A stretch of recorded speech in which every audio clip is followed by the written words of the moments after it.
নবীজি সাল্লাল্লাহু আলাইহি ওয়াসাল্লাম যেই গাধার পিঠে চড়তেন, নবী পাকের ইন্তেকালের পরে ওই গাধা নিজে নিজে কূপের মধ্যে পড়ে নিজের জীবন দিয়ে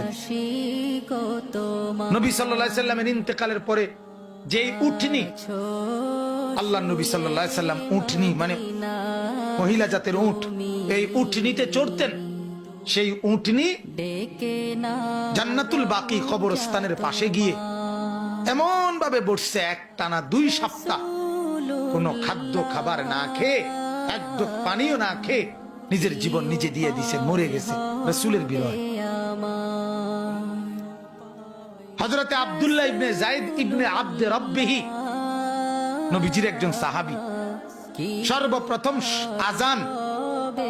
আজানের যে বাক্যগুলো যিনি স্বপ্নে দেখছে, এই সাহাবী আব্দুল্লাহ ইবনে যায়েদ ইবনে আব্দে রাব্বিহি, এই উনি বাগানের মধ্যে কাজ করতেছিলেন, খেজুর বা আঙ্গুরের বাগানে। এই অবস্থায় ওনার কানে আওয়াজ পড়ছে সরদারি দো আলম নবীজি ইন্তেকাল করছে। এই কথাটা ওনার কানে আওয়াজ পড়ছে, শুনছে আর কি, নবীজি কি হয়েছে, ইন্তেকাল।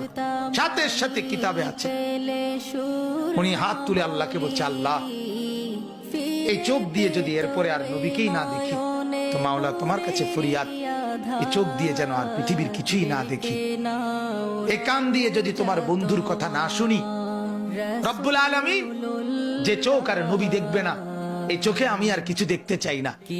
যে কান আল্লাহর নবীর কথা শুনবে না, সেই কান আর কিছুই শুনতে চাই না। আল্লাহর কসম কিতাবে আছে, আমরা নিজে বুখারীর শরহ ব্যাখ্যা গ্রন্থে এটা পড়ছি, পড়াইছিও ছাত্রদের।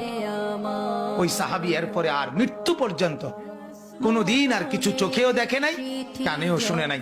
উনি আপনার অন্ধ হয়ে গেছে এবং উনি আপনার বয়রা বধির হয়ে গেছে।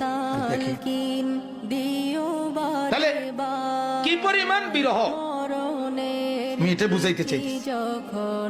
নবী পাক সাল্লাল্লাহু আলাইহি সাল্লাম সেই তাকেও কি যাইতে হইছে কবরে, হ্যাঁ কবরে যায়। আল্লাহর নবী সাল্লাল্লাহু আলাইহি সাল্লামের রওজা মুবারক কবরে দাফন করার পরে এক লোক বহু দূর থেকে এক ইমানদার আসছিল, এটাও কিতাবে আছে। আয়েশা আল্লাহর নবী সাল্লাল্লাহু আলাইহি সাল্লামকে আয়েশার পায় নাই, দেখে নাই, এই কবরের মাটির মধ্যে চিৎকার দিয়েই জীবন দিয়েছে। এটাও আমরা কিতাবে পড়ছি। জাযবুল কুলুব ইলা দিয়ারিল মাহবুব, এটা আরবি কিতাবে।